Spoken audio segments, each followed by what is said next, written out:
Hello guys, it's Saturday evening. நானும் husband தம்பி 3 பேருமே டி நகர் தான் போயிருந்தோம். இந்த வாரம் நாங்கள் பாண்டிச்சேரி போல. ஸோ நெக்ஸ்ட் வீக் போய்க்கலான்ட்டு இந்த வாரம் சென்னையிலே ஸ்டே பண்ணியாச்சு. டி நகர் எங்கே போயிருந்தோம்னா ஜெயச்சந்திரன் டெக்ஸ்டைல் தான் போயிருந்தோம். ஸோ தம்பி கொஞ்சம் ட்ரெஸ் வாங்கலான்ட்டு. ஸோ நாங்கள் சூஸ் பண்ணுறத விட தம்பியே அவனுக்கு பிடிச்ச மாதிரி எடுத்து இது நல்லா இருக்குமா அது நல்லா இருக்காமான்னு கேட்டு அவனே பிடிச்ச மாதிரி எடுத்து choose பண்ணிக்கிட்டான்.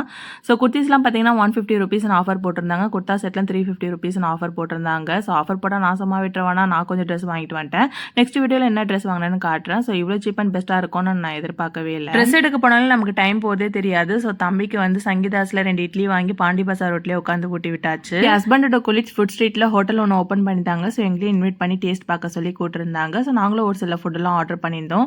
Grilled chicken, chicken fried rice, mushroom fried rice and Chintamani சிக்கன்லாம் ஆர்டர் பண்ணி சாப்பிட்ருந்தோம். ஸோ அது சிந்தாமணி சிக்கன்லாம் டேஸ்ட் வைஸ் அல்டிமேட்டாக இருந்துச்சு. அப்படியே போகிற வேலை பேஸ்கெட் ட்ராப்ல ஐஸ்கிரீம்லாம் வாங்கி சாப்பிட்ருந்தோம். இந்த தடவை ஒரு புதுசாக ஒரு ஐஸ்கிரீம் ட்ரை பண்ணியிருந்தோம், ஷூட்டிங் ஸ்டார்ன்ட்டு. ஸோ அதில் போபோலாம் போட்டு பபிள் கம் ஃப்ளேவரில் கொடுத்துருந்தாங்க. வயலில் போட்டோன்னு டப்ப டப்பெல்லாம் வெடிச்சிச்சு.